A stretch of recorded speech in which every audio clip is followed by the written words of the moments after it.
This is VOA News. Via remote, I'm Marissa Melton. U.S. President Donald Trump on Monday criticized a key White House coronavirus advisor after she told a national television audience that a new surge in infections was extraordinarily widespread in rural areas of the country and cities. Trump, in a Twitter comment, claimed, "Much of our country is doing very well. Open the schools." His assessment came a day after Dr. Deborah Birx, the White House Coronavirus Task Force coordinator, told CNN, this is a quote, "We are in a new phase. What we are seeing today is different from March and April. To everybody who lives in a rural area, you are not immune or protected from this virus." That's the end of the quote. Birx said what she witnessed as she traveled to 14 states in the last 3 weeks gave her concern. She said she saw many Americans on the move despite the threat of spreading the virus. The U.S. has recorded nearly 155,000 coronavirus deaths and more than 4.7 million confirmed infections. Both figures are the highest national totals in the world.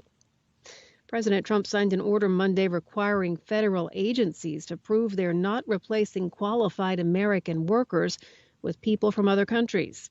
The White House said the executive order would help prevent federal agencies from, quote, unfairly replacing American workers with low-cost foreign labor. The order requires all federal agencies to complete an internal audit to show whether they are hiring U.S. citizens and nationals for competitive service positions. Trump said his move was partly prompted by the announcement of the Tennessee Valley Authority that it intended to outsource 20% of its technology jobs to companies based in foreign countries using the H-1B visa. More on this and other stories is available at our website, voanews.com. From Washington, you're listening to VOA News.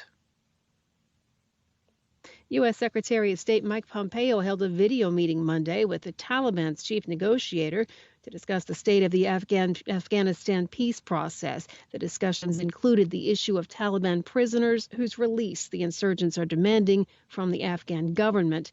That's according to a Taliban spokesman on Twitter. The State Department told VOA it declines to comment. The meeting came as Afghan security forces ended a siege of a major prison in Afghanistan. The attack came from Islamic State militants. Hundreds of prisoners escaped. The Chinese company that owns popular video sharing app TikTok is exploring all possibilities to ensure that its subsidiary can continue operating in the United States, according to a memo sent out Monday by Chief Executive Officer Zhang Yiming. Beijing-based ByteDance has come under pressure from Washington to sell off its U.S. TikTok operations over concerns that the country's links to the Chinese government threaten the privacy of U.S. citizens. Secretary of State Mike Pompeo told Fox News on Sunday that President Trump is likely to take action in the coming days. In the meantime, Microsoft said in a blog post Sunday that its CEO has spoken with Trump about the potential acquisition. Zhang, who founded ByteDance in 2012, said on Monday his teams are working around the clock for what he called the best outcome. Without naming Microsoft directly, Zhang acknowledged that ByteDance is in negotiations with a tech firm, but said there's no deal yet. Mexican police and armed forces arrested the leader of the violent Santa Rosa de Lima gang who have terrorized the north-central region of the country. Authorities in the state of Guanajuato announced the arrest of Jose Antonio Yepes Ortiz, widely known by his Spanish nickname El Marro, which means the sledgehammer. The Santa Rosa de Lima gang and the Jalisco cartel have been engaged in a bloody turf battle for years.